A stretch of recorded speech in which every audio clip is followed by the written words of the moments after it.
2 March 2024 શનિવારના રોજ આસ્થા શાળામાં એજ્યુકેશનલ મેળાનું આયોજન કરવામાં આવેલ હતું। શાળાના નર્સરીથી લઈને ધોરણ 8 સુધી અંગ્રેજી માધ્યમ અને ગુજરાતી માધ્યમના બાળકોએ તેમાં ભાગ લીધો હતો। કુલ્લે 152 કૃતિઓ રજૂ કરવામાં આવી હતી। વિજ્ઞાન વિભાગ, ગણિત વિભાગ, ભાષા અંગ્રેજી, ગુજરાતી, હિન્દી વિભાગ, સામાન્ય જ્ઞાન વિભાગ, રમત ગમત વિભાગ, બિઝનેસ ઝોન અને ફૂડ ઝોન જેવા વિવિધ વિભાગોનું આ મેળામાં આયોજન થયું હતું। બિઝનેસ ઝોનમાં વાલીઓએ પોતાના બિઝનેસને લગતી વસ્તુઓનું સેલ કર્યું હતું, જે શાળા તરફથી તેમને તદ્દન ફ્રી ઓફ કરી દેવામાં આવ્યું હતું। તેમજ ફૂડ ઝોન વાલીઓ અને બાળકોની સુવિધા માટે રાખવામાં આવ્યું હતું। શાળાના મેનેજિંગ ટ્રસ્ટી અફશા રેહાન મેમણના માર્ગદર્શન હેઠળ ટીમ આસ્થાએ અથાગ મહેનત કરી હતી। બાળકો, વાલીઓ અને શિક્ષકો બધાનું ટીમવર્ક કાર્ય કરી ગયું અને પ્રોગ્રામ ખૂબ જ સફળ રહ્યો। બહોળી સંખ્યામાં વાલીઓ અને ભુજના અન્ય નગરજનોએ મેળાનું આનંદ મળ્યું। ભુજ મહિલા પોલીસ સ્ટેશનના હેડ કોન્સ્ટેબલ શ્રી શાંતાબેન અને શ્રી ભાનુબેન દ્વારા રિબીન કાપીને મેળાનું ઉદ્ઘાટન કરવામાં આવ્યું હતું।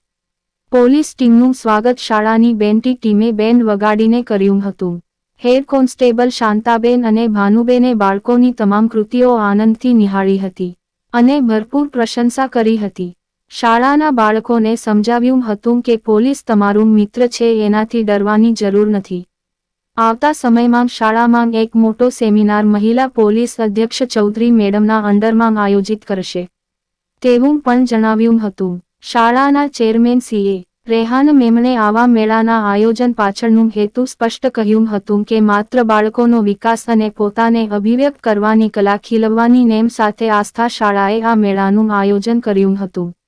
શાળા એક જ ઉદ્દેશ્ય પર કામ કરે છે અને એ છે બાળકોનો સર્વાંગી વિકાસ। વડીલો, વાલીઓ, બાળકોએ મન ભરીને મેળાનું આનંદ લીધું હતું। રિપોર્ટ હું અફશા રેહાન મેમન આ સ્કૂલમાં મેનેજિંગ ડિરેક્ટર તરીકે કાર્યરત છું। આજે અમારી શાળામાં એજ્યુકેશનલ ફેર હતો, જેમાં અમે વિવિધ ડિપાર્ટમેન્ટો રાખ્યા હતા। વિજ્ઞાન, ગણિત, ભાષાકીય ડિપાર્ટમેન્ટ હતા, રમતગમત ઝોન હતું। આ બધું આયોજન ખૂબ જ સુપેરે અમારું પાર પડ્યું અને એમાં આસ્થા શાળાના વાલીઓ, વિદ્યાર્થીઓ, અમારી ટીમ આસ્થા અને બધાએ પ્રિન્સિપાલ અમારા મેમ છે એમની દોરવણીના હેઠળ કામ કર્યું અને સફળ સંચાલન થયું। એનું એક મુખ્ય કારણ એ હતું કે વાલીઓએ ઉત્સાહભેર ભાગ લીધો।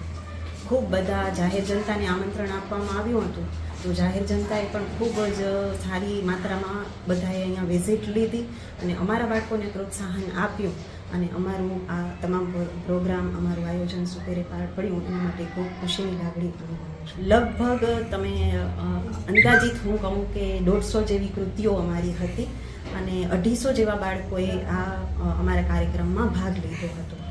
આયોજન પાછળનો મુખ્ય હેતુ શું હતો? આયોજન પાછળનો એકમાત્ર મુખ્ય હેતુ કે અમારા બાળકો બીજાની સામે પોતાને પ્રેઝન્ટ કેવી રીતે કરવું એ શીખી શકે। આજે સૌથી મહત્ત્વની જો આજના સમયમાં જો જરૂરિયાત છે તો એ છે પ્રેઝન્ટેશન।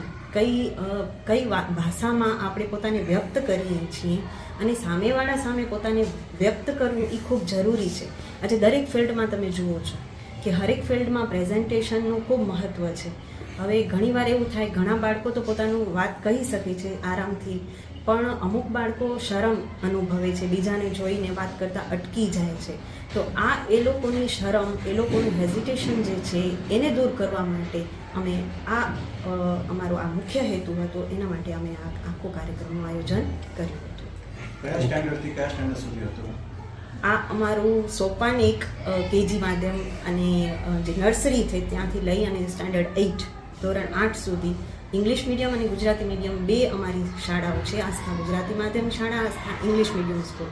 તો નર્સરીથી લઈ અને સ્ટાન્ડર્ડ 8 સુધીના બધાએ બાળકોએ એમાં પાર્ટિસિપેટ કર્યું હતું।